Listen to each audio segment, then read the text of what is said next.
Welcome to Headlocks, Heels, and Havoc, the wildest mixed tag team in podcasting where the kayfabe drops and the chaos takes over. Let's ring the damn bell.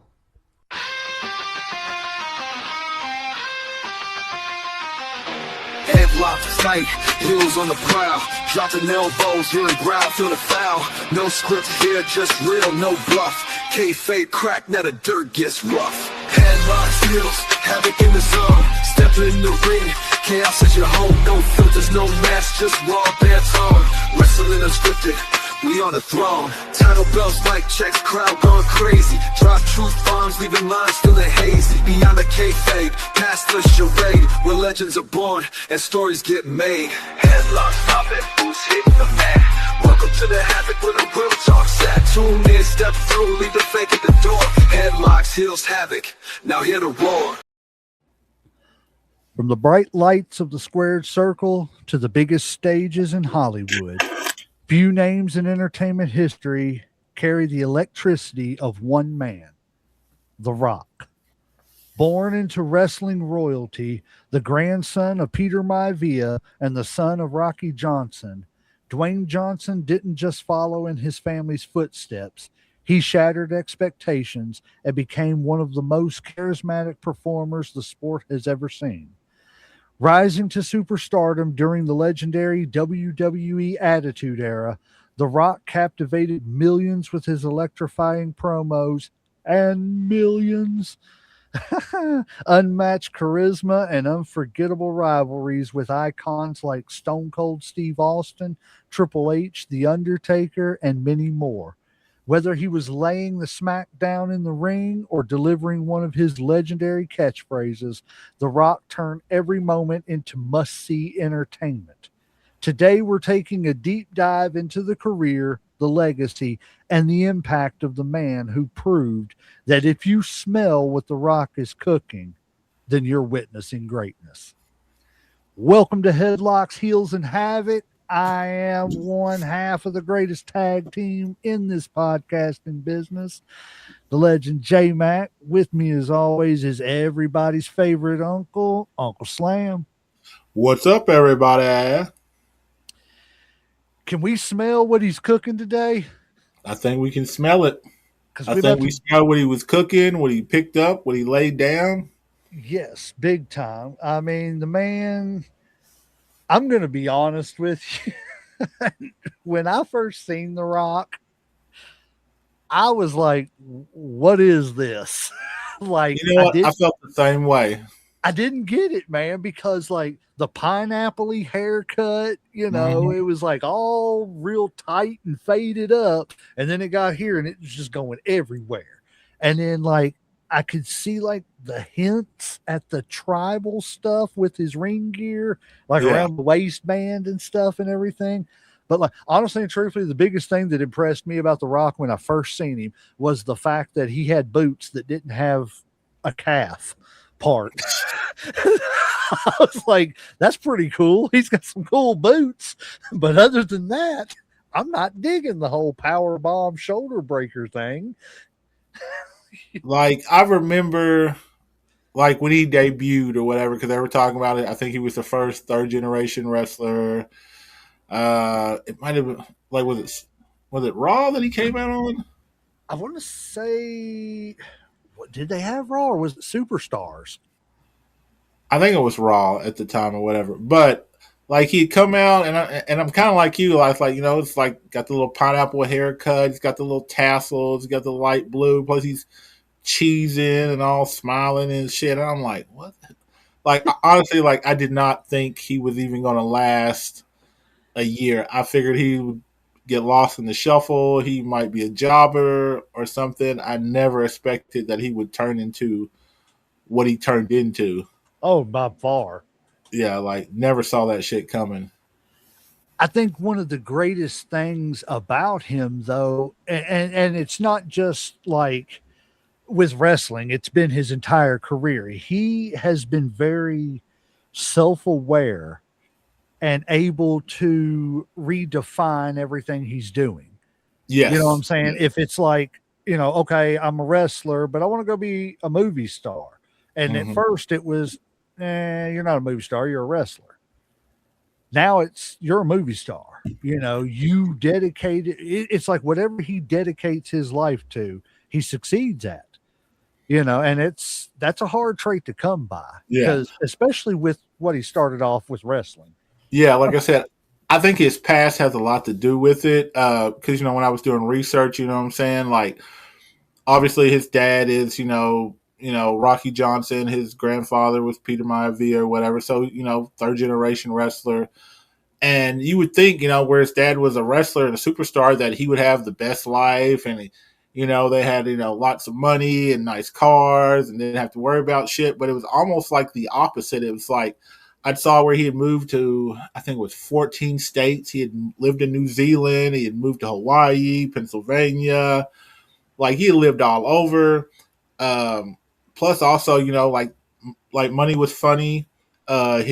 His dad had a 25-year affair with the same woman and cheated on his mom like the whole time for 25 years Good Lord. and stuff. You know what I'm saying? Like, and as a kid, that's got to mess with because he loved his mom and he loved his dad too. And like, I think he even told a mistress, to go away to leave his father alone, which of course I don't think she ever did or whatever. And then it's he grew up as a troubled kid, got in a lot of trouble. Joined the gang. It's hard to think of The Rock in a gang. Yeah.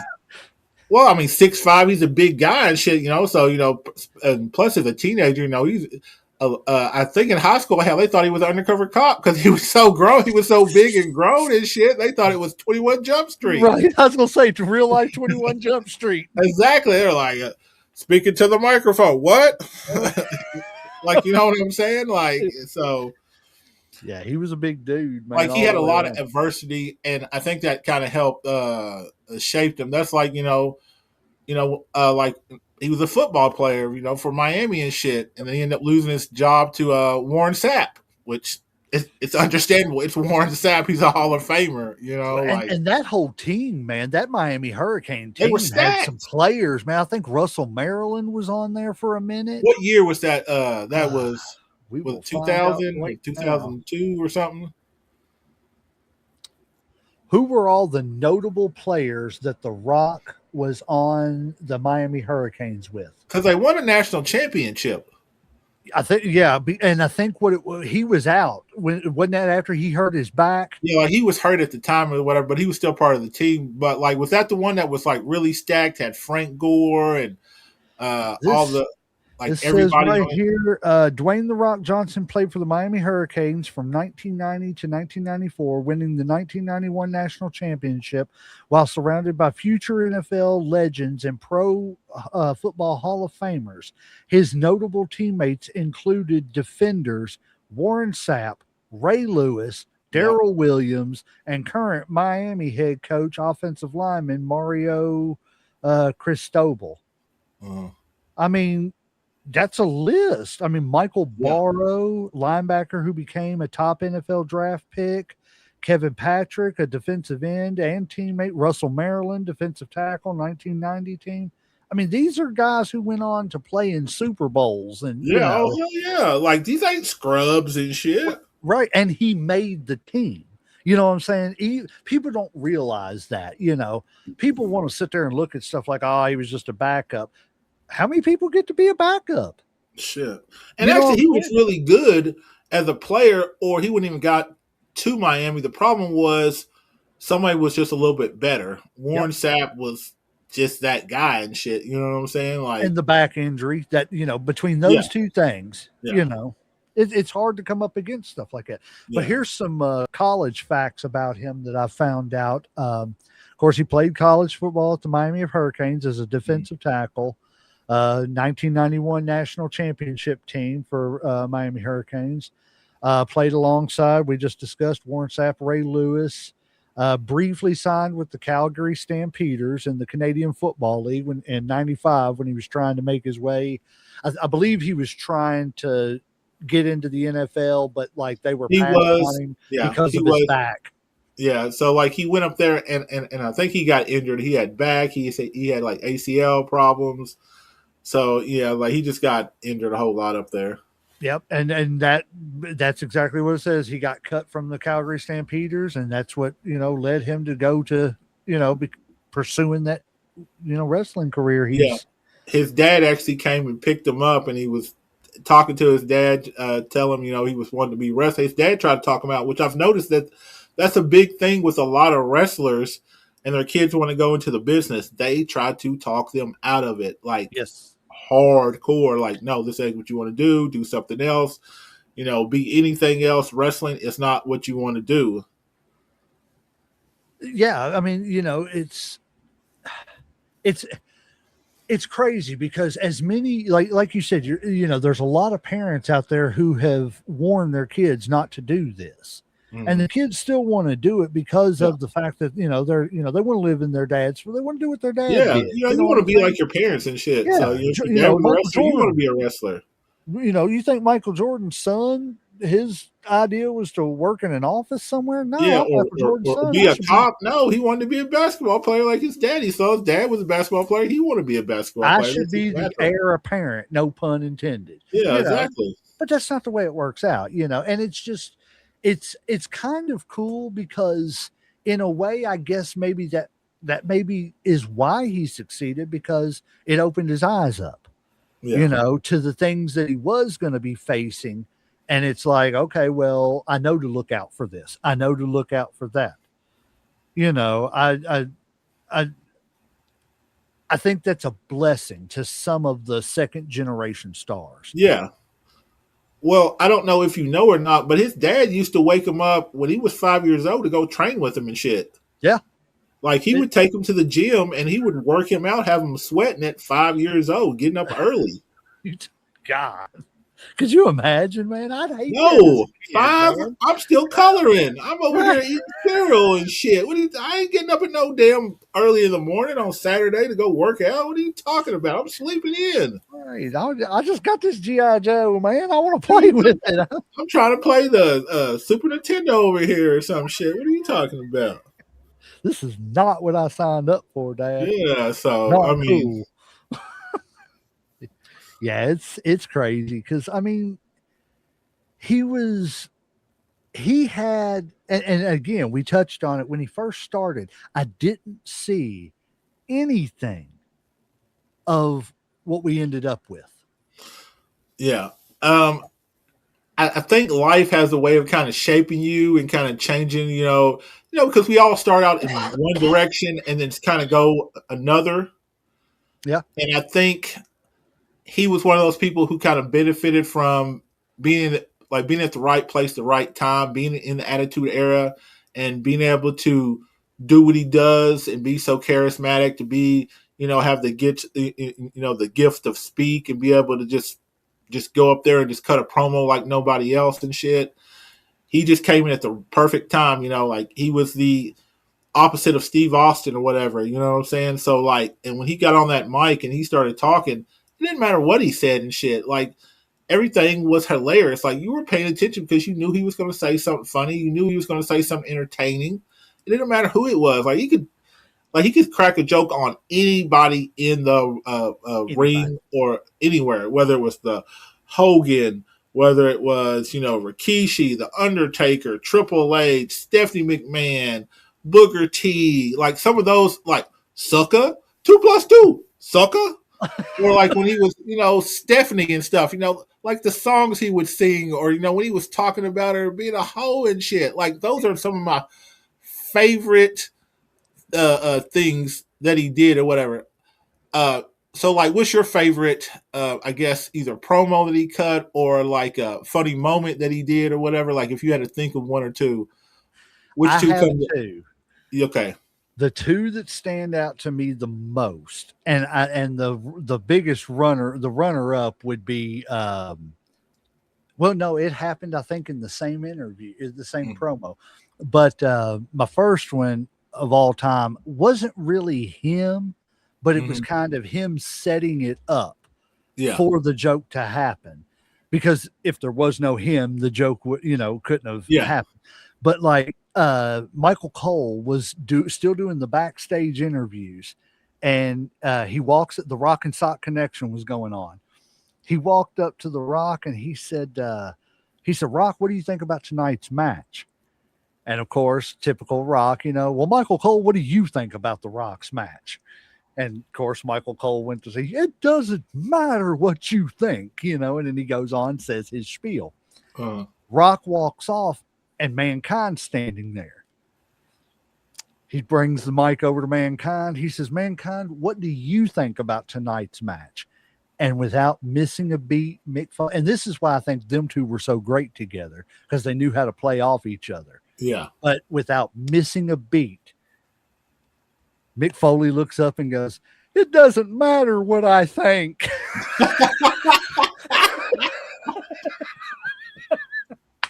I was dying laughing. He didn't say nothing else. He just walked off.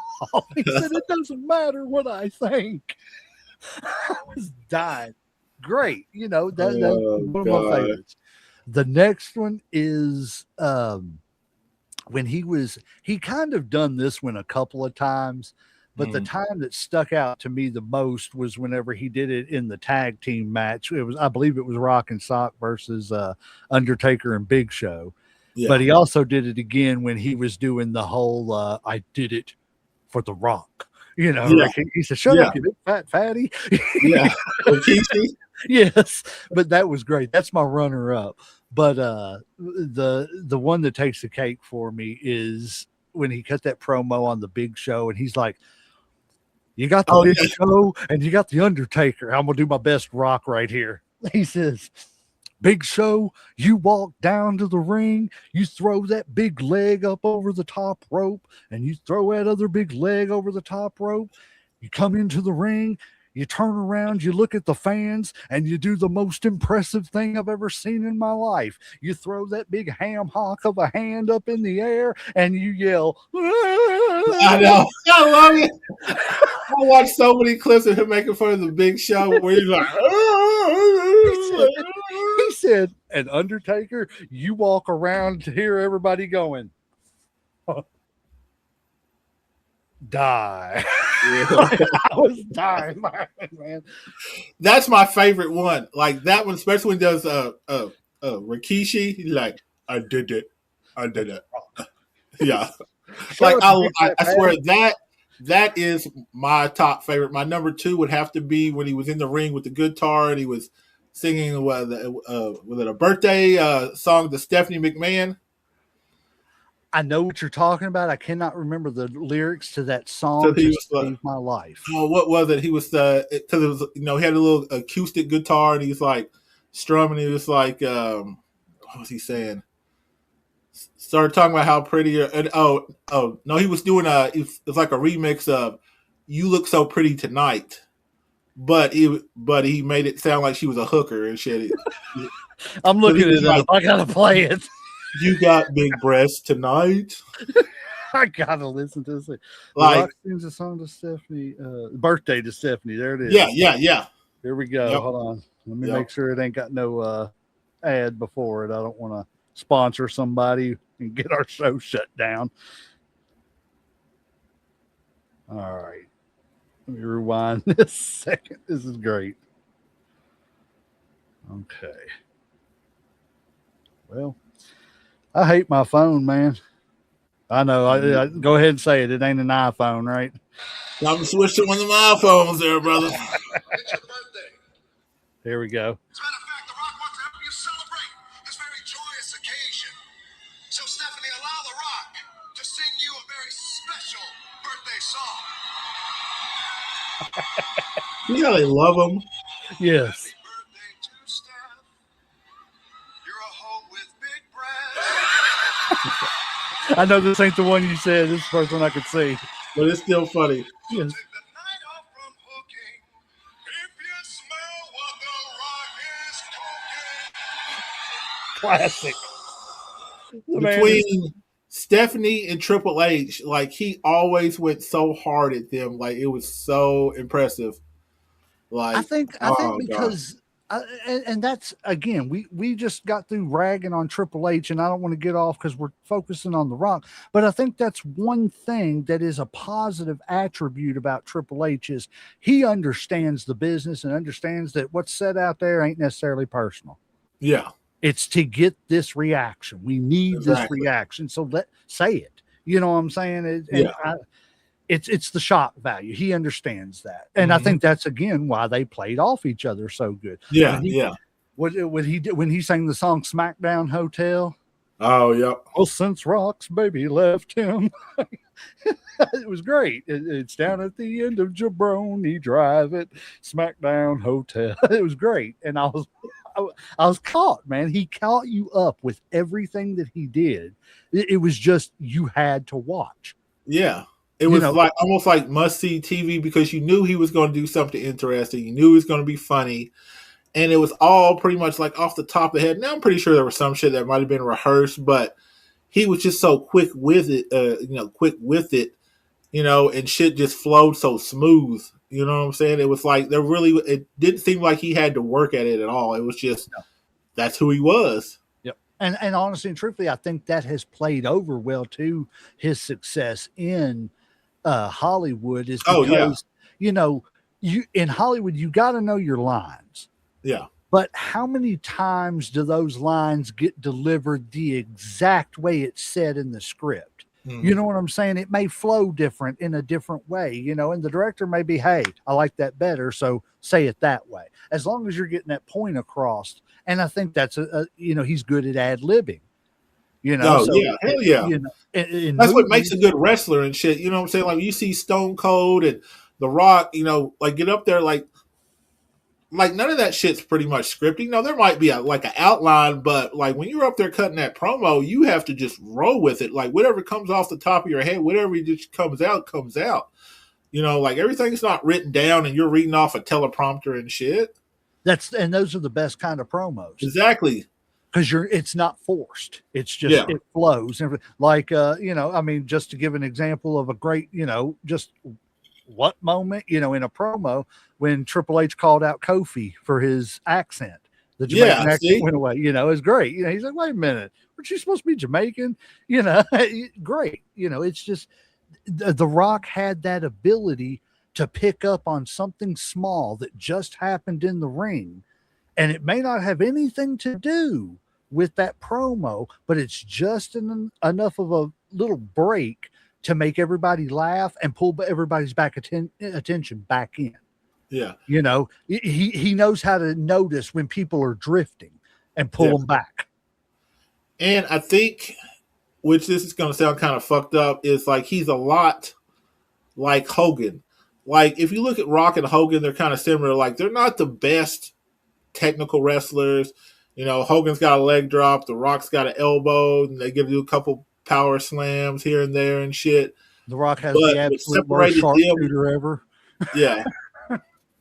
Thank God. I was going to say the same shit. Oh my God. Like, it's killing me. I watched so many matches, and this man butchered the damn sharpshooter.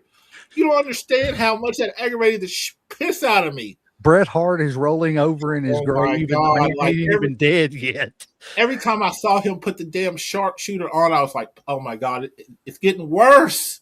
It's worse. Like even Stone Cold looked terrible when I was watching them wrestle. They were terrible.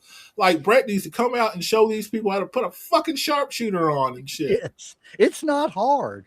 I Oh saw my Sting do it, and I was like, told my stepbrother, lay down. Like And I had it on in 5 seconds. all they do is cross the legs and then turn them over, and then they just hold the top part like this. Nothing's locked in. Nothing. The worst sharpshooter ever is done by The Rock, and he does it all the time. Oh my God! I'm glad I'm not the only one that noticed that shit because it was killing I hate his sharpshooter. I absolutely give me Brett's, give me Stings, give me Yes. Owens, give me Chris Benoit's, give me anybody else's sharpshooter other than his. Man, that shit. I got some facts here about his breakthrough in the WWE. So he debuted in 1996 as, of course, Rocky Maivia. Won the Intercontinental Championship in 1997 from Gold Dust. That was a pretty heated rivalry. Yeah. That was one where they were trying to shove him down everybody's throat, though, too. Um, one of the best, now that I think of it, another great promo of his, and I think of it because I just seen this fact right here where he turned heel and joined the Nation of Domination, transforming into The Rock. One of my favorite promos he ever did, he wasn't even talking. Ron Simmons was talking, and because he was the head of the nation and everything. Yeah. And The Rock is just sitting over on the sidelines, and he's like going, pointing at Ron Simmons, like, yeah, listen to this guy, rolling his eyes at him. It was great. And he wasn't saying a word, but they weren't making him do the stupid Rocky Maivia thing anymore, and they were letting him be him. Exactly. And look what came out of, that right there. When I seen him doing that, I was like, okay, this ain't the same guy that I was watching a minute ago. It was totally different. Like I said, I mean, it's almost like they flipped a switch. Yeah. And it became two totally, it's like the same way with Austin. It's like, once you let him, just do his thing on the mic, like he just blew up, like that was his true gift, was being able to talk on the mic. Yes. And I don't think anybody did it as well as The Rock did, when it comes to cutting a promo and shit. If there's anybody better than The Rock as far as promos go and just the snappiness of his promos, I can't think of them right now. Yeah. I mean, just nobody. I mean, there's other great people that could cut great promos, but their like CM Punk, he cuts great promos, but his are pipe bomb promos. Yeah. The Rock wasn't always a pipe bomb promo. He would insult you. He'd make people laugh. He had it all right in one little 3-minute promo. Like Chris Jericho. When Chris Jericho debuted and he came out and he roasted him. He roasted him in the first line. Who in the blue hell are you? Like, yeah. I don't know who you are. Why are you even out here talking to me? Yeah, like, why are you interrupting my time and shit over here? He's great, and a lot of people that would have buried Chris Jericho's debut. Yeah. But Chris Jericho was good enough to be able to clap back a little bit with The Rock. The Rock still looked like, I'm going to whoop your ass, but Jericho didn't look like a chump either.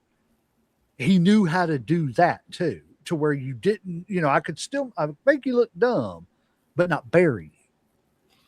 Yeah. I almost feel like The Rock can work with almost anybody and almost put on a great match and shit, because he's worked with so many people. Like, I think he's just, like, he's got to the point where, like, he just knows how to feed off the crowd. Like, he knows, like, what to do to have a good match and shit. You know what I'm saying?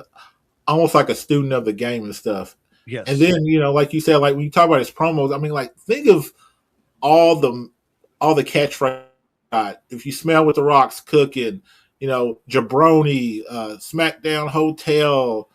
He's got a show named after one of his promos. Yes. And here's a quick fact that a bunch of people probably don't know, or they might know. The Rock is one of only 2 people who have headlined WrestleMania 4 decades in a row. Really? Yes. 90s, in the 90s, 2010, and in the 2020s. He's headlined of WrestleMania. Only one other person has done that. Do you know who that person is? 4 decades, WrestleMania. Let me think here for a second. Hogan would have been 80s and 90s and late 2000s. So that would have only been 3. Man, Undertaker maybe? Yes. Okay. Those are the only 2 people that have headlined WrestleMania 4 decades. The only 2 people, The Rock and The Undertaker, are the only 2 people who've done that. Wow. I mean, if you're going to have your name, there's 3 people who are synonymous with WrestleMania, and one of them, you don't understand why, but We ain't gonna argue that tonight. Yeah. Shawn Michaels, Mr. Ain't no point WrestleMania, talking about that. and then the Streak, and then I mean, if you throw that up there, then you got to put Rock up there as Yeah. a WrestleMania guy. Yeah, and then it's fitting because WrestleMania is the lights, the glitz, the glamour. Oh yeah, like it's And like the Super Bowl for professional wrestling. and it's Professional exactly wrestling. what The Rock was built for. Yes. I see. Yes, Stone Cold was built to, headline a WrestleMania. But when I think of a Stone Cold and like a pay-per-view that's kind of built for him, I think of something like a gritty Starcade. Yeah. You know what I'm saying? I'm not saying that, he doesn't Like a deserve a vintage or WrestleMania. maybe like a backlash, something like that. Yeah, something that's it's got that moniker of just being the pay-per-view itself, Hell in a Cell, Undertaker, stuff like that. Elimination Chamber, something like that. Yes. Yeah. It's just the glitz and the glamour of WrestleMania and that whole WrestleMania season and stuff. It's tailor made for The Rock. And he fits that mold to do all the promo and stuff perfect.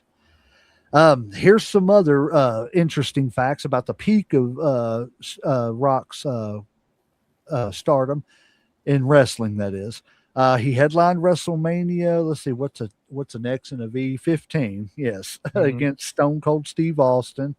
Great series of matches between them two. Had legendary. And that's crazy because I mean these guys all four had legendary. Again, that 4-person dynamic. Yeah. Stone Cold, The Rock, Triple H, and Mick Foley. They owned that late 90s, early 2000s. And it's crazy because like The Rock is just like when it comes to let's say WrestleMania and shit, like you said, like he's built for it. It's like Stone Cold can lead a WrestleMania, but like when you put him and The Rock together, because I think one of the best WrestleMania moments was him and The Rock going at it. Like that one, it's when Steve Austin joined the corporation and shit. That WrestleMania when it was The Rock and Stone Cold. Oh my God. I watched that match again today. It was so fucking good. Like the blood, the guts, especially at the end when The Rock, when Stone Cold was beating the shit out of The Rock with that chair. Oh yeah, he was wearing his ass out. I was like, because he kept trying to pin him, and he would kick out, and finally he just snapped him, just was wearing him out, beating him with the fucking chair until he just basically he didn't move. Like to me, that is one of the best WrestleMania moments as far, and especially for their match. I know they had like with 3 matches, I think, but to me, that's my favorite. Yep. And like if you had to pick a Rock match, what would be your favorite match? Man, that's hard. I would honestly and truthfully probably have to go with the whole Austin series. To me, yes, Triple H was a rival. Yes, Mick Foley was a rival. But to me, Stone Cold was The Rock's rival.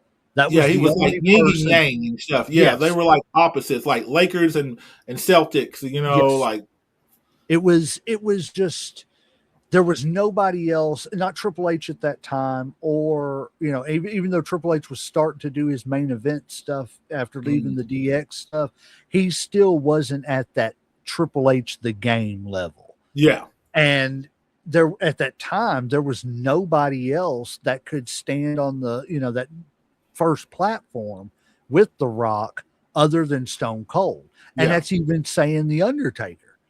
Yeah, easily. Yeah. I mean, that's no shade on the Undertaker or anything. Nope. That just goes to say that's just how dominant it was. And plus, at that time too, the Undertaker was trying to rebrand himself as the American Badass. Yeah, because like he said, short hair. And well, he said, I can't go on with this dead man gimmick while all these other people are being real life people. Yeah, I've got to be able to transfer this somehow. Well, how can I do it? Well, I'm the Undertaker, but I'm a biker. Sounds like a biker name to me. I wouldn't mess with nobody that was riding a bike calling himself the Undertaker. I don't know what you got going on in your personal life, and I don't need problems like that. Yeah. So some more facts. He is an 8-time world champion. Okay. He won the Royal Rumble at actually he is the millennial Royal Rumble winner. He was the first one this millennium. Uh Okay. 2000 headlined multiple WrestleManias as we know, including Yep. WrestleMania 17. Mhm. One of the most iconic matches of all time. The torch being passed, Hulk Hogan and The Rock. You know, that right there, that that that was a moment in and of itself because just Yeah. what Two was it? icons and shit. Yeah, You know what I'm saying? Like 5 minutes of just listening to the crowd.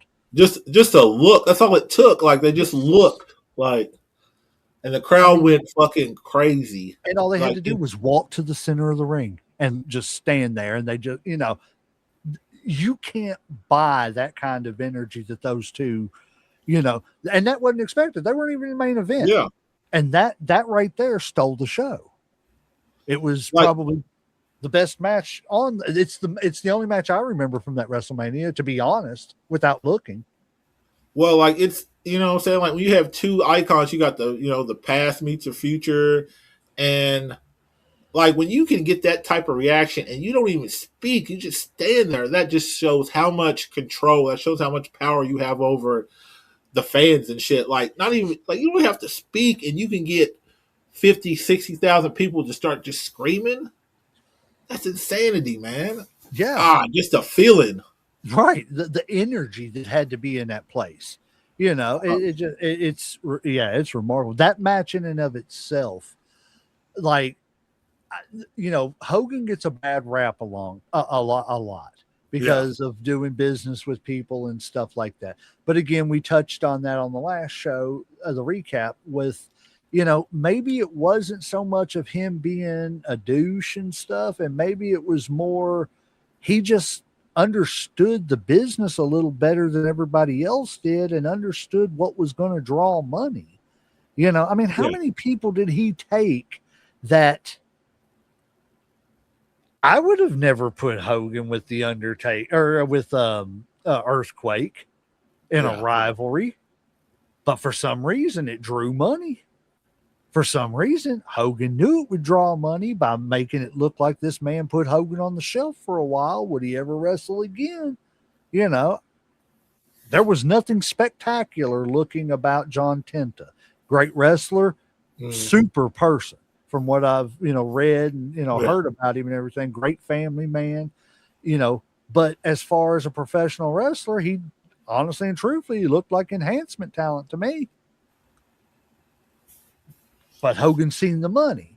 Yeah. So it's like, I don't think, maybe it was just that Hogan knew the right opportunities and he knew that you can't just pass the torch to anybody.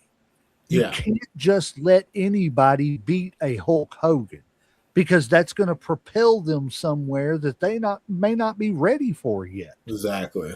And when he stepped in the ring with The Rock that night, that energy, that crowd that they had in the palm of their hands, he realized it's not just me tonight. This is Yeah. him too. It's time to hand him the reins. Kind of like with the Andre and Hogan. Now it's Hogan passing it to The Rock. It's like, okay, now it's your turn. You know what I'm As saying? it Like should you be. got to take the company on your back. You have to bring it into the new millennium or decade or whatever it is and stuff. You have to, you know, leave it better than you found it type deal. Yes. And honestly and truthfully, I think that match definitely, for the time in wrestling, I think that wrestling was starting to go into a little lull after the Monday Night Wars and everything, Mhm. and I think it was just overload and everybody was kind of trying to, regather, even fans, because there was a lot going on. Oh And I yeah, hell think yeah. that reignited at least a little bit of, well, we got to keep watching, Mhm. Hogan, and because it, not only that, it led to Hogan leaving the NWO, getting another world championship run, a tag team run with, Edge. So it's almost like The Rock helped reinvent Hogan again. Yeah. Because Hogan, and no, Hogan couldn't have done that by himself at that point in his career. He needed that match with The Rock, but it Mhm. gave him another boost for another, year to do a run, or however long he was there. So, I mean, The Rock has touched the business not only just in the ring, but, helping others. I Uh, agree. let's see, became the WWE's biggest crossover star during the early 2000s.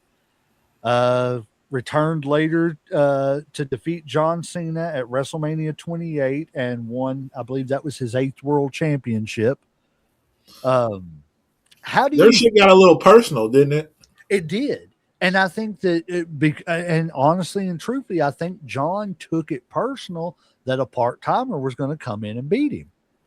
Well, I don't think he realized till he started shooting movies and television show what it means like when you're doing that and trying to wrestle part time. Because one of the things that happened to Rock, he had a match, he ended up getting injured, and that put production back like so many months. And then I think Cena realized later on, he was like, okay, when you're doing a television, like if you get hurt or you get a broken arm or a black eye, you got a lot of people depending on you, and that sets everybody back. And there's a lot of money, there's a lot of people who depend on this, so like you can't.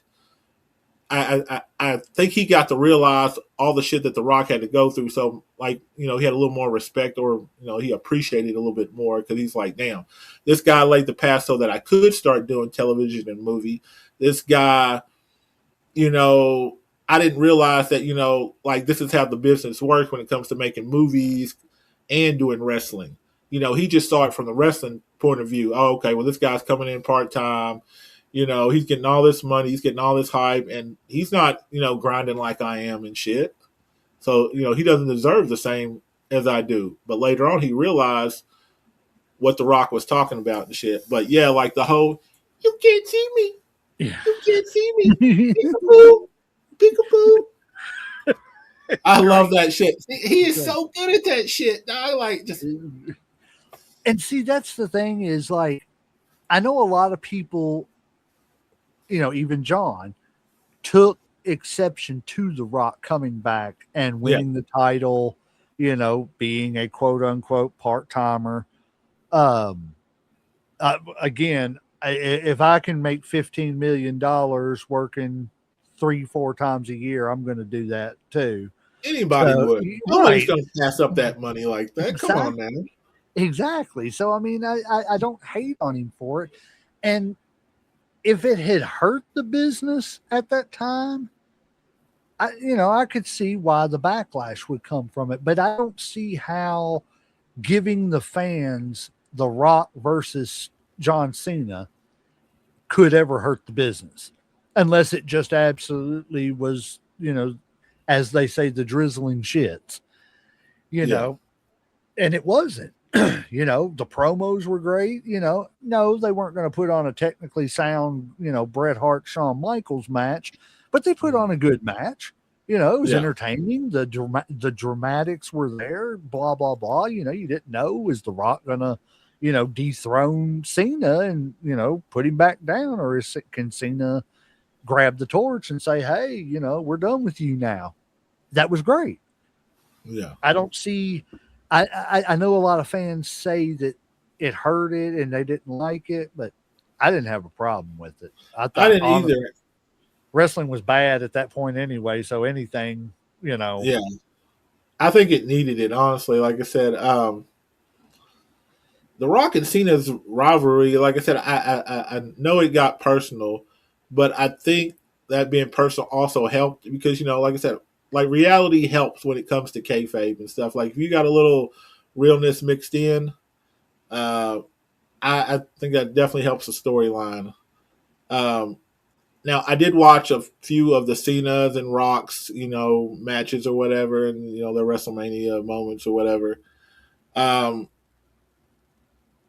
I liked them, but at the same time, I think they had better matches. Like I said, obviously if I was going to pick anything, I would definitely pick the Stone Cold or maybe in Triple H before I would Cena.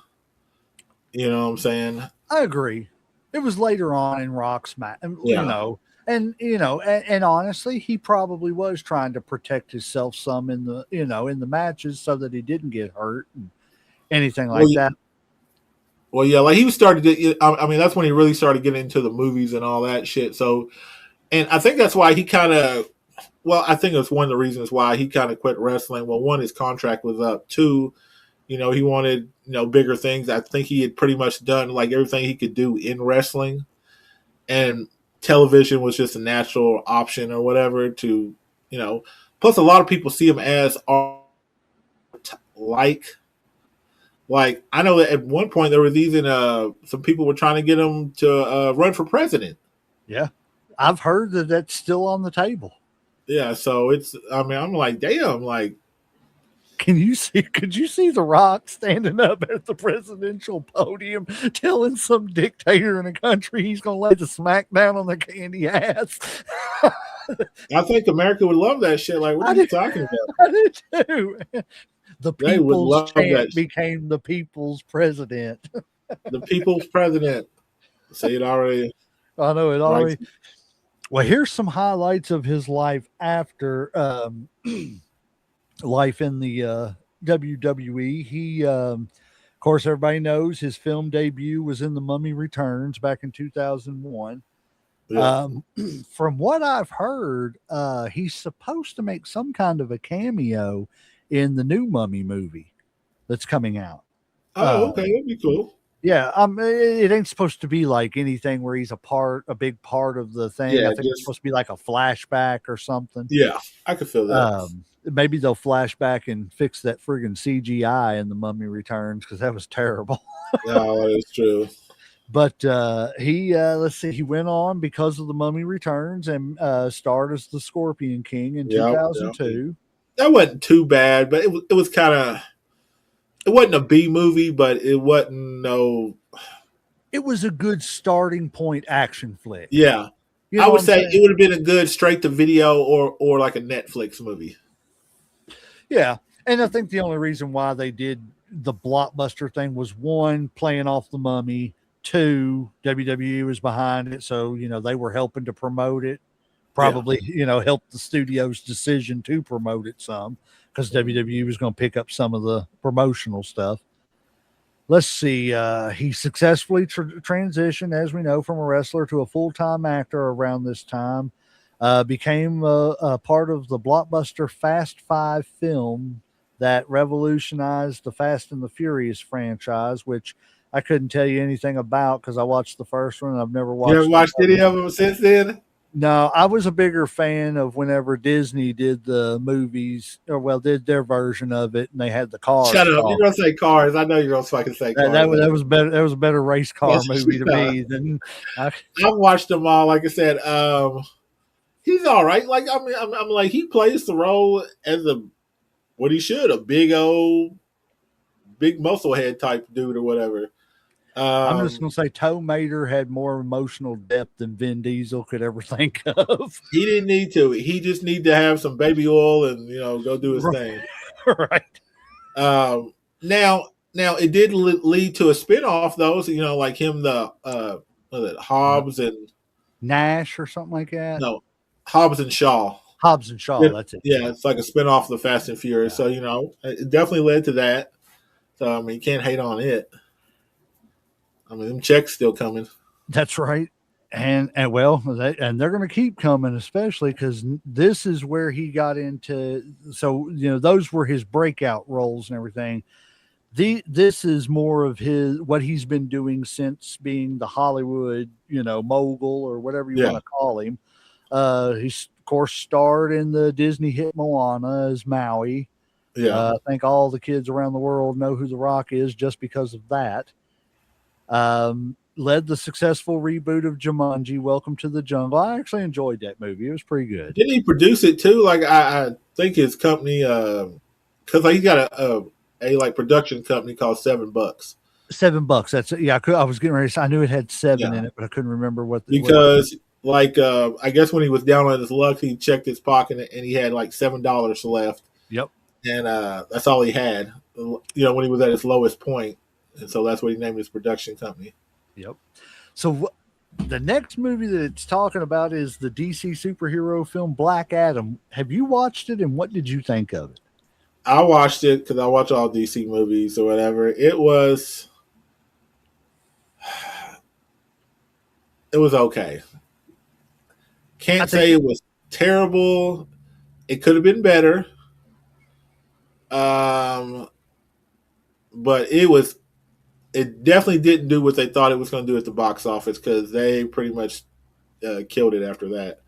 Um, like it was just okay. Like wasn't bad.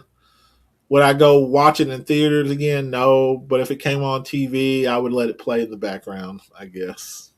see, I feel the same way about it, but like, but I think that what killed that movie, honestly and truthfully, I think it could have been a lead in to a great, him versus Shazam, which I don't like the whole Shazam thing anyway because of the fact that that's just it's stupid because they made it into a like a comedy, Yeah. superhero movie, and I didn't like that. Number one. Number two, I don't like the fact that his name is Shazam because his name is not Shazam. His name is freaking Captain Marvel, but he said Shazam to change into Captain Marvel. Yeah. But That's a because little of all crazy. the legal stuff with Marvel Comics and stuff, they've won the name Captain Marvel. So they had to change. Yeah. Stupid. It's He's just Captain. easier to be like, okay, Shazam. Yeah, he's Captain Marvel to me. But like, I think that movie could have led in, to a good what James was it James Gunn? No, Zack Snyder. What Snyder was trying to do with all that DC universe stuff and Mhm. everything, and it just, when what's his face Superman shows up at the end, Yeah. Uh like huh. to me that was the best part, and I'm like, Oh man, yeah. you're doing this now, and the movie's going off. This is crap, Mhm. I think it could have been better. It wasn't one of his better movies, but it was something to watch. Background noise. Let's see. He built major business ventures, including Terramana Tequila Yeah. and Terramana. Ter- Terramana. Okay, yeah. Terramana. and Project Rock. I don't know what Project Rock is. I haven't heard of what that I think is. that's part of a clothing line with like Under Armour or something like that. Might be. Okay, I'm gonna look it up just to make sure. Yeah. Give y'all all the correct information. What is Project Rock owned by Dwayne Johnson? Let's see. Project Rock is an innovative high performance fitness brand. That's exactly what it is. Yeah. Yep. That's well, okay. So, see, I mean, to me, I think honestly and truthfully, that's kind of the smartest thing right now to get into is like clothing lines. Everybody wants to wear somebody's name brand. True. So it's like, if you can get, you got the Rock's got a fan base. So, here's some rock shoes. You telling me fans ain't gonna go out and buy some rock shoes? Oh hell yeah. Somebody Well, will. like he also had a drink. Like it was like an energy drink called Zoe. Now I Okay. don't know if it's still around or not because I haven't seen none in a while, so it might have went out of business. But at one point, it was like one of the most popular energy drinks out there and shit. I can't But drink I think it's anything. died because the market for that shit is just it's pretty fierce. Yeah. Everybody's energy. That's all I see is energy drinks. Yeah, caffeine, Every- energy drinks, blah blah blah. It's like next thing you know, they're just going to have people on caffeine IV drips walking through Walmart and everything. Just Give you a shot of it. Yeah, you can just buy a shot and just fucking I got to go to Walmart. What for? I got to get my daily caffeine shot yeah. at the clinic. All that statement just sounds wrong. Going to Walmart to get your medical. I don't know about that. Hmm. Let's Hmm. see. And the last big thing, the fact that I have is remains one of the most recognizable entertainers in the world, and occasionally returns to the WWE for major appearances. Like I still think to this day, I mean, if The Rock decided that he wanted to wrestle and become a full time wrestler, I think he could still do it. Do I want to see him doing it at this age? No.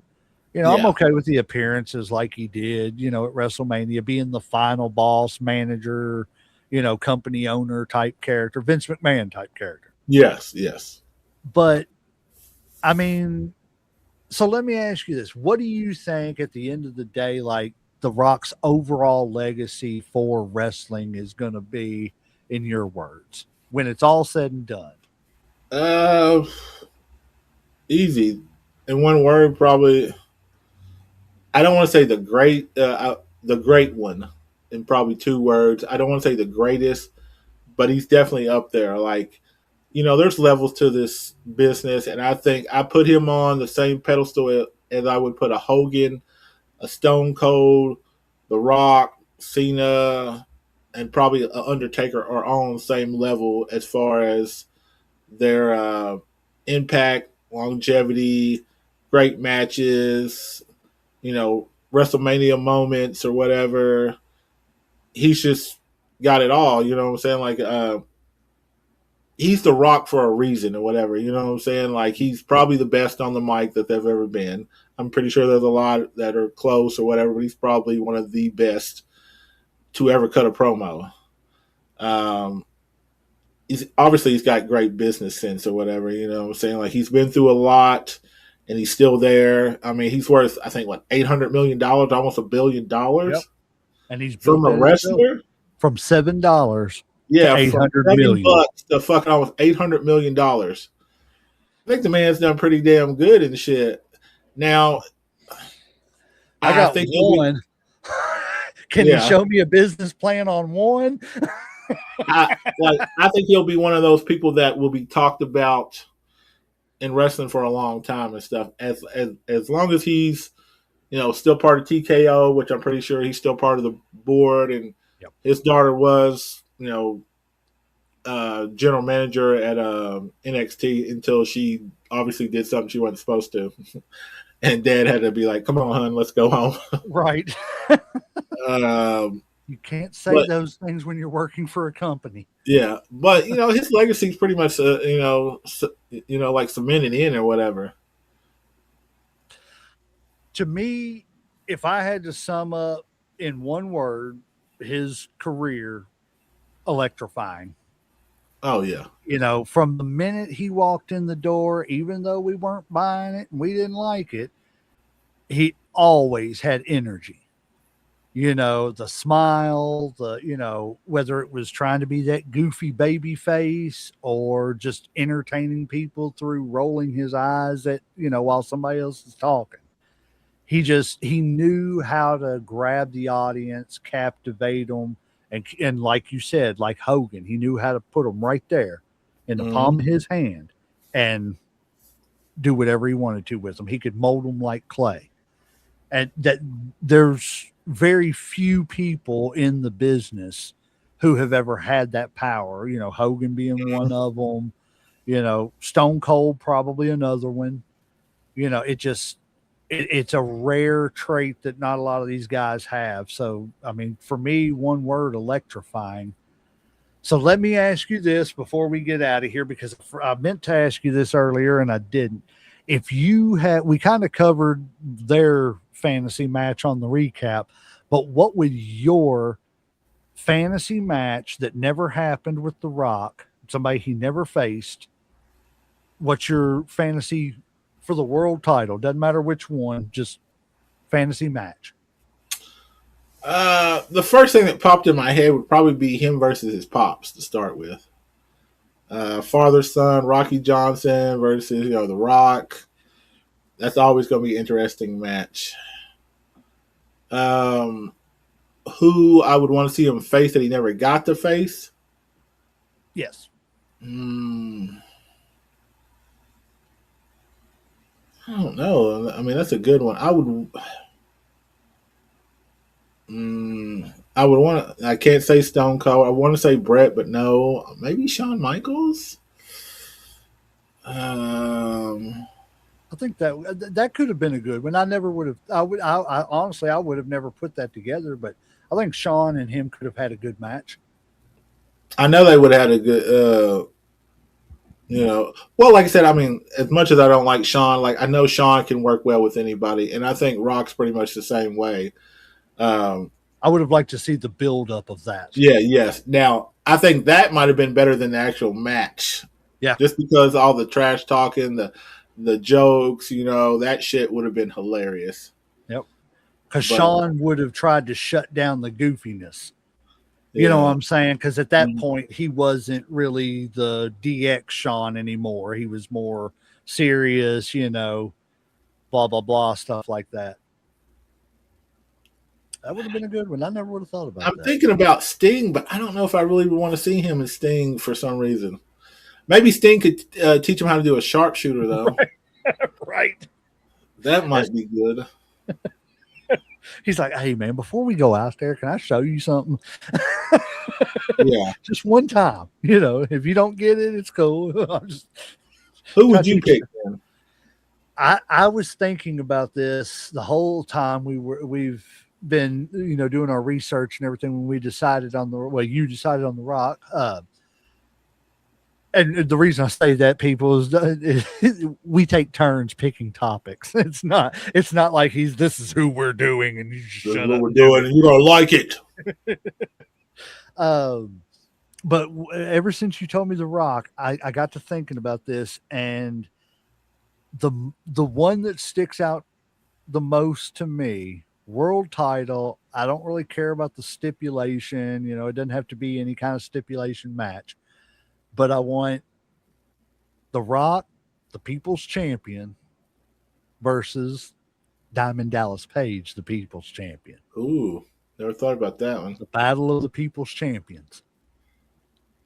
At first, I thought you were going to say Eddie for a second, but I've already seen them wrestle before. That was pretty decent. Yeah, but yeah, I think that the match again may not have been the best, but the build up, of just who's the real People's Champion, that's going to, fans are going to be divided on that. Yeah. So I mean, I think that one would have been a good one that we never got, and I hate it too because DDP got hurt in the ring. Yeah. That's the reason why he wasn't in WWE for very long. I hated the way they even brought him in as this weird stalker guy. Yeah, that whole stalking shit was stupid. With the WCW versus WWF thing going on right there, the invasion thing, that was the perfect time to do People's Champion versus People's Champion. You're right about that. Instead, they had him stalking the Undertaker's wife, which made zero sense. That's probably one of the last people that I'm going to harass in this world. Yeah, the Undertaker's wife. Yeah, I'm going to stalk a guy called the Undertaker, right. And that's a good idea. Right, and not even him, his wife. Somebody's going to kill me over. That's like stalking somebody named Bullet. Right. Yeah, man, I'm going to stalk this guy named Bullet's wife. No, I don't think so. He's got a brother named Shotgun too. Yeah, let's go. Let's go fuck with these people. His cousin Little Uzi. Yeah. I don't need that in my life. Let's just leave this thing alone and go home. But yeah. Man. Oh, go ahead real quick. Oh no, I was just gonna I don't know what I was gonna say. Go ahead. No, I was gonna there was two things because I learned two important things when I was doing the research about The Rock. Was he said there was two things that really, really changed his life or I guess affected his. First one that is definitely kind of messed up that I didn't have no clue about was that his mom had depression real bad. And at one point in her life, she tried to kill herself in front of him. She just stopped the car one day, got out, and walked into traffic. And the only thing that saved her was him. Wow. Yeah, like she had a breakdown right in front of him and just tried to kill herself. And if he hadn't jumped out of the car, and I think he might have been 15 at the time or some shit, and saved her and shit. Of course later on she got better and she got help and shit. But he said that really changed. And the other one, and I never knew this, was Owen Hart. Like I didn't know that they were best friends and shit. I didn't know that either. Yeah, I mean, I knew Owen was really good with everybody in the back. I've never heard anybody say a bad word about Owen. Well, like when The Rock, wanted to get into wrestling, at first his dad, didn't want to train him and shit. So he told him, he's like, like if you don't train me, then I'll just go up to Stu Hart's, the dungeon in Calgary, and I'll train there and shit. and then his dad finally gave in and started training him or whatever. But like him and Owen got close because you know how Owen is. Like everybody loved Owen and shit. You Right. know they would play pranks on each other. Hell, there's a video where I think the Rock pretty much pants Owen and shit. Owen's standing there, and the Rock comes up behind him and pulls his pants down. He's standing there in his drawers looking goofy and shit. Uh, but he was there the night that Owen died. He was backstage, and I don't know if he actually witnessed it, but I think he had actually heard it and saw what was going on, and then had to go out later on and still perform like nothing had happened. Yeah. See, that show should have been stopped for Yeah, so many definitely should have been reasons. stopped. But yes, like he was. Like him and Owen were close, and I had no idea about this I didn't know. until I knew, like I said, I knew Owen was pretty close. You know, I don't yeah. want to say Everybody seemed to close. like Owen. Like I don't really know too many people that didn't like Owen and shit. Like I remember who was it? Who was it was telling me? I saw a story where he was telling about how like Owen had helped him through a match and shit, had calmed him down, and was and then other people were talking about like how funny he was, how he's a practical joker and shit all the time or whatever. That's crazy. I Yeah. never knew that. That is so crazy. But I got one more, like before we go. What do you think the WWE would have been like if The Rock would have stayed and never left for Hollywood? Ooh. I definitely think there would have been a power push between him and Cena. Uh-huh. I don't know if we would be talking about a 6th or a 17th world championship for Cena. Mm-hmm. Man, that would have changed the landscape a lot. That's what I'm saying. Because when The Rock left, they gave a lot of people time to shine that maybe not would have got that time to shine because The Rock was such a huge star. Man, but you think about it, we would have got Rock versus Randy. Ooh. But would have Cena been a big deal then? I think so. I think Cena was going to be a big deal no matter what. I think he got big as quick as he did out of necessity because, They needed something. Stone needed Cold's somebody. gone, Rock left, Taker's wearing down. We got to get somebody up here to kind of rival Triple H. Yeah. And, it ain't going to be too many more years till Triple H is going to start winding down and going behind the scenes. So I think it was more at that time out of necessity to build Cena up as quick. But I think he still would have been able to shine through and been one of the top players. Would he have been considered the GOAT? Or, what some people consider the GOAT? I don't. Yeah. He's not even in my top 10, but no, I don't think we wouldn't be talking about that at this time. And honestly and truthfully, I don't think we would have been talking about, 14 championships or whatever it is for Randy Orton. It would have changed so much of the landscape because The Rock would have demanded just name value and everything alone to be on top all the time in some way, shape, or form. Well, you'd have to and stuff. I mean, if not, then that's just a waste. Right. Which, Like you can't have somebody like a talent like The Rock and just leave him in the back to chill. Like you got to put them front stage. Like that's your biggest selling point right there. That's who's going to make you the money. Yep. Yeah. The WWE is good on wasting talent, though. I don't know that would have been really interesting because That's a big what if. We might have to do a deep dive one day on that. What if The Rock had stayed, or or just any other wrestler? You know what I'm saying? Like, what if Stone Cold had took his ball and went home, or like, what if he let Brock get over on him or whatever, and pass the torch? Here's one to think about. Would Edge have been what he was with The Rock being there from the because, like I said, Triple H was starting to wind down a little bit too, so they had to build Edge up, Edge, Randy Orton, other people up too, to be seen as rivals. So, would the necessity of building Edge up been there? Mm, With the necessity of building Randy Orton up as much? Batista. yeah, You know what I I mean? think. Yeah, I think they still would have been stars. I just don't know if they would have been as big as they were.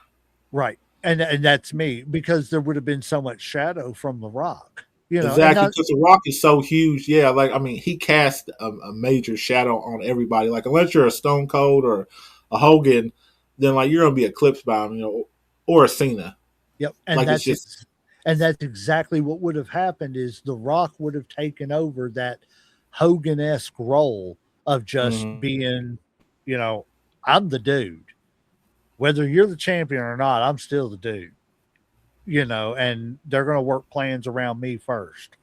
Do And you think not out of arrogance. And I mean that, Yeah, like he would have been like, politicking, ha ha, I'm the best. So it's yeah, just the way the company would have run because that's their meal ticket.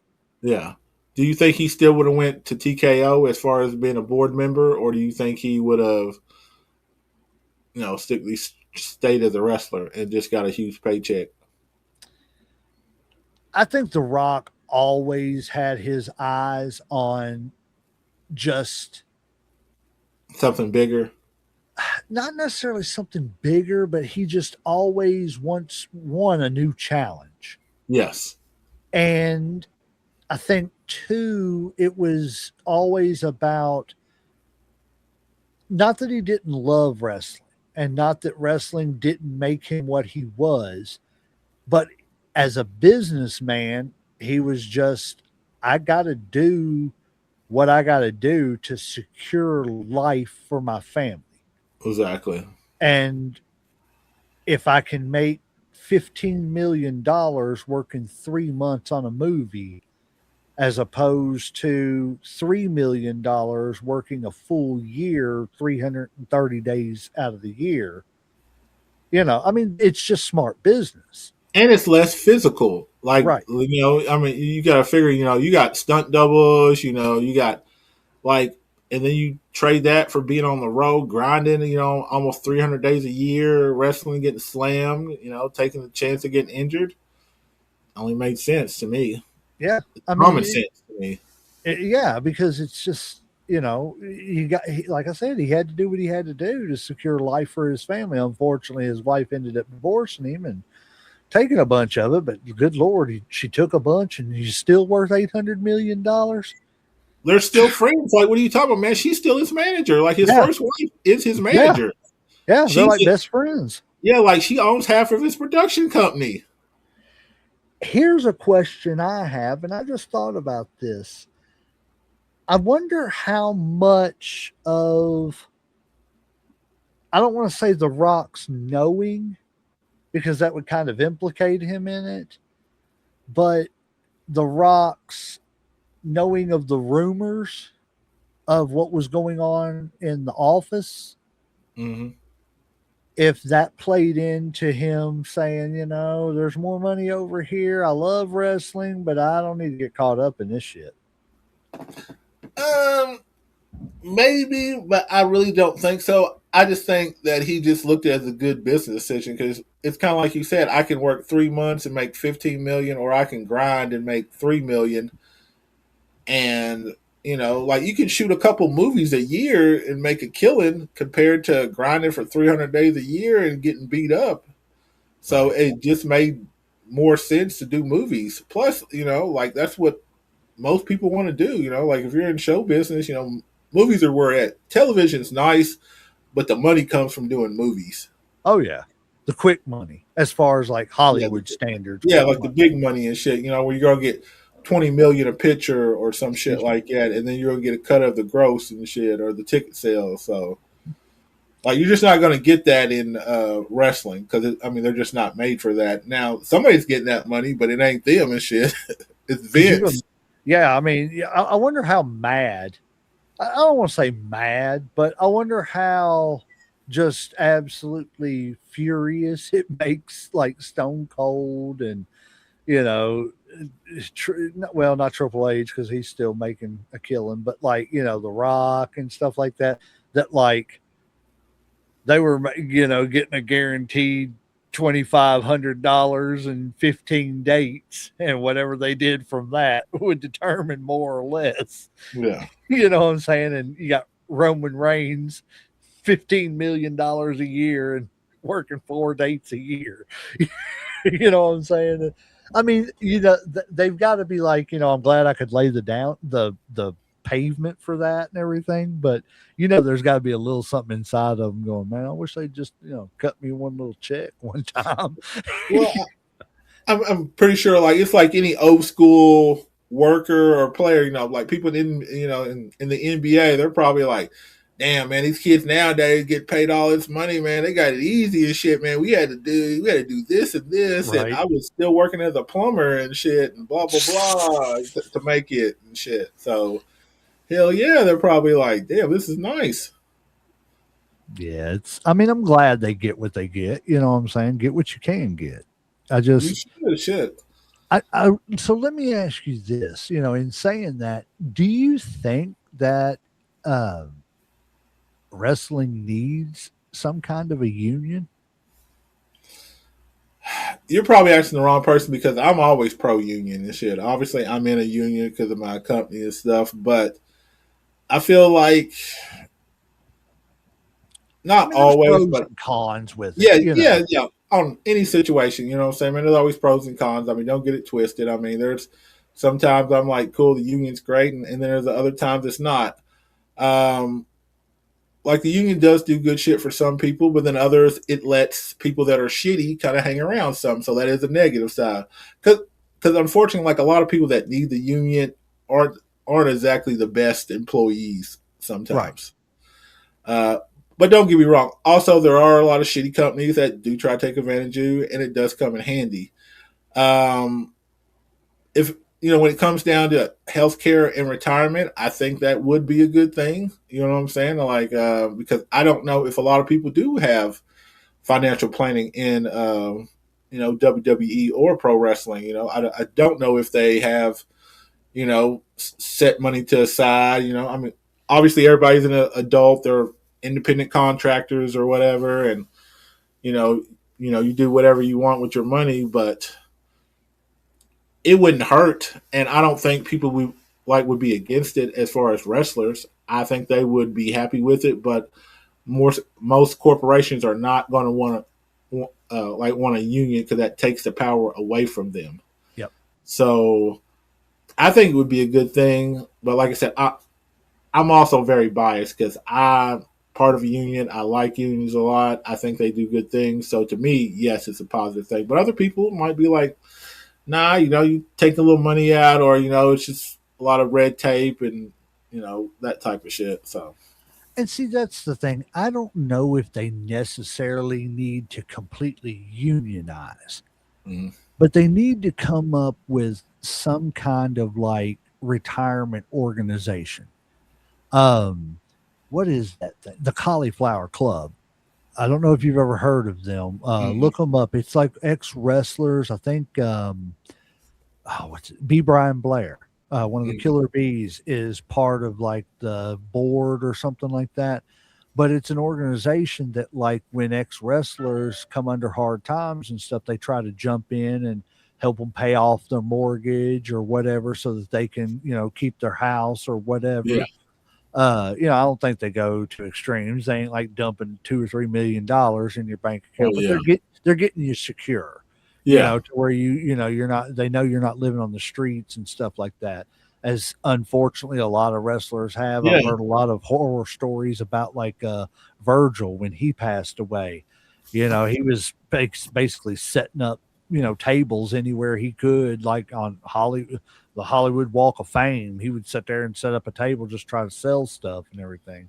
Yeah. uh, Yeah, I mean that's they need to set up something, a fund, that, again, I don't know if it needs to be completely unionized, because again, there's pros and cons with it, but they need something agreed upon between these major organizations and these wrestlers. You're making yeah, billions of dollars. If somebody gets hurt, or and I'm not saying they don't take care of them. They put them on legends contracts and stuff if they get hurt, and that's kind of a way to keep them employed. But when that legends contract runs out, if you don't want them no more, then you don't have to sign them back, and you're not paying them anymore. There Yeah. needs to be something where they can make a wrestler social security type thing. Yeah, I feel you on that, especially since a lot of unfortunately drugs and alcohol come with wrestling as far as being on the road, and people develop addictions to painkillers or whatever just to get by. Um, I think it would be a great idea, but also at the same time, I'm going to play a little devil's advocate. If you're making 15 million a year and you can't put something back from retirement, there's a big ass fucking problem. There is, and like now, the especially the people nowadays, and that's where the conflict comes in, because with the contracts now, you don't need that kind of stuff, Yeah, because again, you're a 30-year-old man. If you got $15 million and you don't know to take 1 million of it and just throw it back in an account and leave it alone, and just let it draw some interest, so that whenever everything's done and over with, you've got a little nest egg to sit back on. Yeah, you don't necessarily. I'm not going to say you deserve, because nobody deserves to struggle or anything like that, but you deserve to not live a lavish lifestyle yeah. after retirement. You deserve just to go back down to living like a common man, You because shouldn't have to be homeless and shit. no, Basically, you should but be able but to. but you shouldn't be able to squander a fortune and then Exactly, expect a handout too. exactly. Like you got to be financially responsible, and I don't know if they, if it's kind of like the NBA where they have classes where they teach you about financial literacy or not. But if they don't, then they need to. Let me put it this way: somebody, knock on wood, pray to the Lord, whatever you want to say. Somebody signs us to a contract to syndicate this show or something. I guarantee you that first contract is going into some kind of a savings account, so that way it can just go ahead and start building its interest or Yeah, whatever. I'm it's you just got to be smart about it. You're not promised a tomorrow.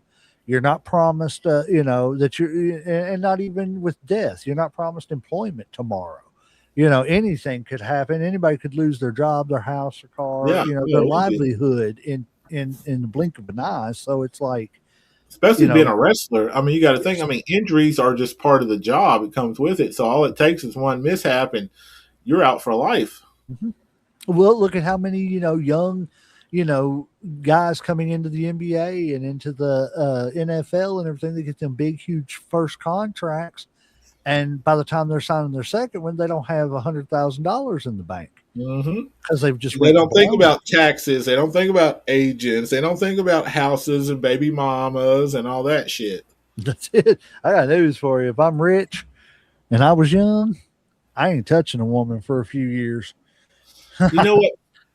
I don't blame you on that, but I would love to see because you know how they say with I think it's like NFL or it might be like NBA players that most of them go broke after 5 years of like leaving the league. Yeah. I would like to see if that's true for wrestlers. Like after 5 years of leaving wrestling, how many are financially secure and how many are on hard times? Like, Well, is it the same way? while we're sitting here, we can see if Chat GPT can answer that. That's not a plug either for Chat GPT, unless Chat GPT wants to send us a check, and then we'll Yeah. plug it If off y'all, y'all. if y'all want to send a check, we'll take it. Yeah. We'll promote the hell out of y'all. Let's see. What is the percentage of professional wrestlers after 5 years of retirement that are not financially secure from squandering money?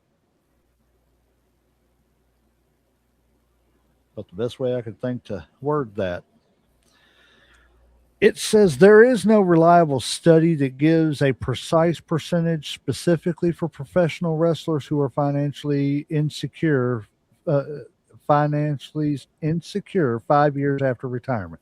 Wrestling finances are harder to track because many wrestlers are independent contractors and earnings vary widely across promotions.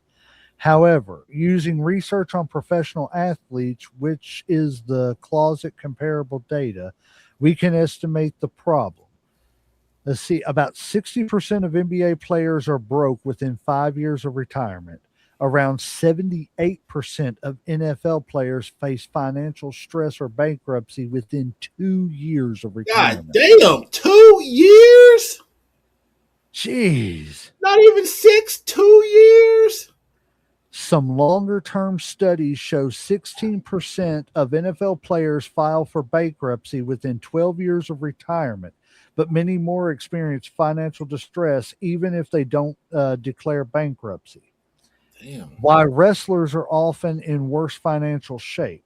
Many experts believe pro wrestlers may face equal or greater financial risk because they are typically independent contractors with no guaranteed pension or union protections. Mm-hmm. Careers are often short and injury prone. Many wrestlers pay their own travel, medical costs, and training.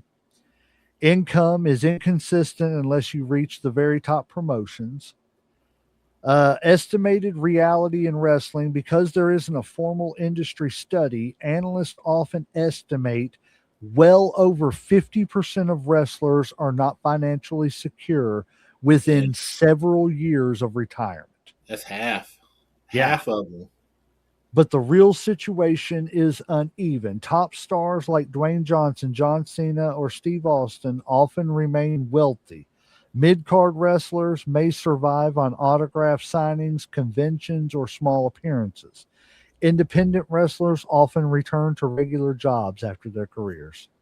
Yeah. It says simple takeaway, roughly 50 to 60% of pro athletes struggle financially within 5 years, and wrestling likely falls in that same range or worse, though exact numbers are not formally tracked. That is crazy, man. Damn. Like those numbers are, it's almost like it's almost like, oh, with, and I don't want to go off on like political stuff and everything, but it's almost like this system, it's just designed to be able to give you a bunch of money and then make living this lavish crazy lifestyle look like just the best thing ever, just so that the system can get your money right back into.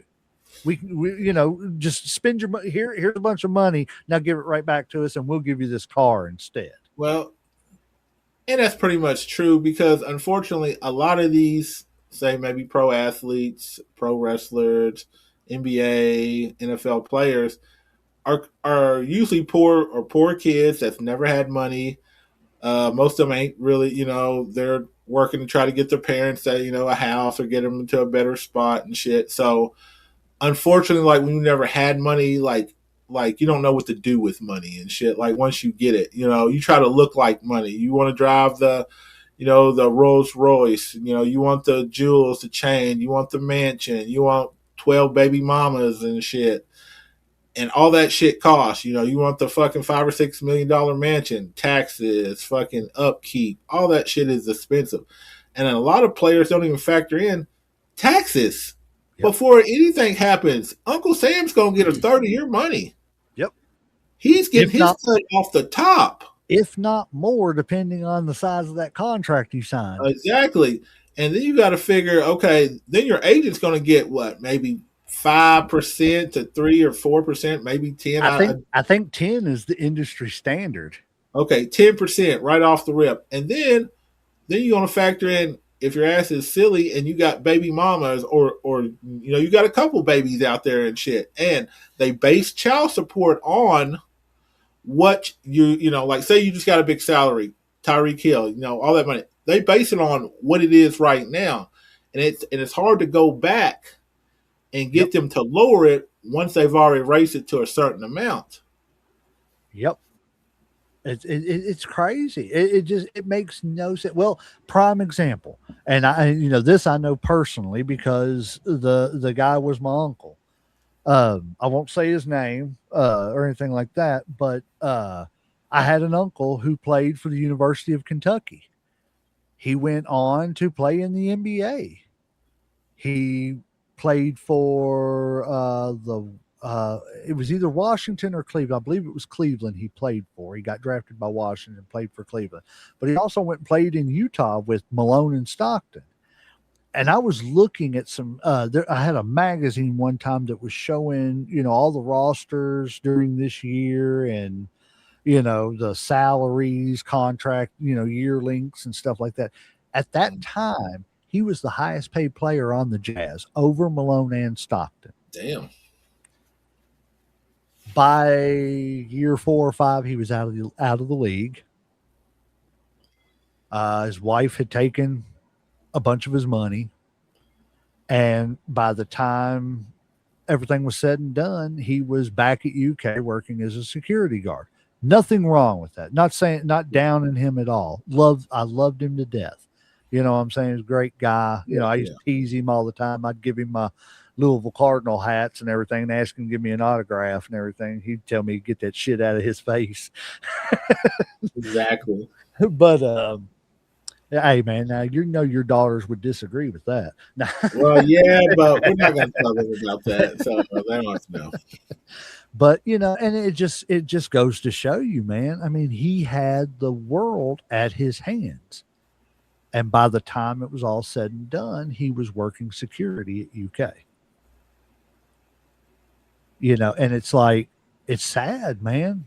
It's sad that there's no, like you said earlier, it's sad that they don't have somebody to come in and talk to these young kids and tell them, hey, I can't tell you what to buy, what not to buy. I can just show you these statistics. I can show you what the smart plan is. I can show you what the dumb plan is. You got to go down that road. And I think a lot of the, people like getting back to The Rock and everything, The Rock was smart enough to say, hey, there's more money to be made in other places. It doesn't mean I don't love wrestling. It doesn't mean I don't love these fans. I'm still going to entertain my fans. I'm just going to do it on a different platform and in a different way. And at the end of the day, you got to respect the man for doing what he had to do to take care of his family, because I don't think a member of his family is going to have to worry about anything for a few generations. Hell no. And plus, you also have to remember the way he grew up. Like I said, he moved around 14 states, living in New Zealand and stuff. So to him, I'm pretty sure being financially stable is a huge thing to him. Yeah. Growing up, having to move all the time, not having a regular place to call home, maybe drove him a lot more than other people to make sure he was financially stable, make sure he had enough money to buy a house, take care of his mom, take care of his dad, so they wouldn't ever have to move again. I agree. And again, that that plays into that personal experience. I know how they grew up. They were poor, and he got money, and honestly and truthfully, that's kind of the reason why he wasn't in the league after a few years, was because he couldn't control his weight. And it was because he was able to go out to restaurants and stuff that he was never able to, go out to. So it was overindulgence, and that's what it is. The overindulgence, whether it be cars, women, parties. You gotta have discipline. Yes. Gotta have discipline. No matter what it is, like you can, overindulge in water and make yourself sick. You can overindulge in anything. You have to have, there's balance in life. There's a reason why you have to have balance. You got to have that yin to that yang. Exactly. But yeah, overall, I mean, I don't know what else to say about The Rock. I mean, he's definitely, I'm not going to say that, like, technically he's top 20 of all time, but he is definitely top 10 all around, like a Hogan. Hogan, wasn't best wrestler, but he had the whole package. He could wrestle enough, he could talk, he could entertain, they had that. He's definitely top 10, probably easily top 5 in that category all time in my book. Where do you rank him? If I had to put The Rock, I would probably go top 10 with him, like I said, because I really like The Rock. Like I said, now Is he the most technical wrestler? No.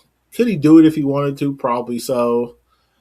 But just like you said, the total package, being able to speak, to wrestle, like given some of the matches and the moments that he's had before, he would definitely be in my top 10. You know what I'm saying? Like, just because, like, when I was growing up, like, that was my prime era. That's when I was, early 18, 19, when wrestling was, like, just really, really good and shit. So that's my golden era right there. So to me, him, Stone Cold, like I said before, man, there's levels to it. You have your Hogans, your Rock, your Cenas, your Austins, Andres, or whatever, and then you have your other people, maybe your Triple H's, your Kurt Angles, and then you got your mid cards, stuff like that. But he is on that level with the Stone Colds, the Andres, the Hogans, and shit. I definitely agree. He, there 100 years from now, we'll still be talking about The Rock. Oh hell yeah! I mean, just as we'll be talking about Andre and Hogan and all them, The Rock's going to be up there mentioned with them, same as the Flairs and all them too. It's just he was definitely there'll never be another one. No, That, not even close. no, and not with just the whole package. He just had Yeah. he had it all. Well, Uncle Slam, I think we've covered The Rock pretty good. Yeah, what else is there to say? He's just one of the best, most electrifying man in sports entertainment of all time. You got anything else for him? No, I think I'm tapped out on The Rock today. I'm going to say the same thing, and I believe we can smell what he's cooking, and that ref's hit that 3 count, so we're going to ring that damn bell.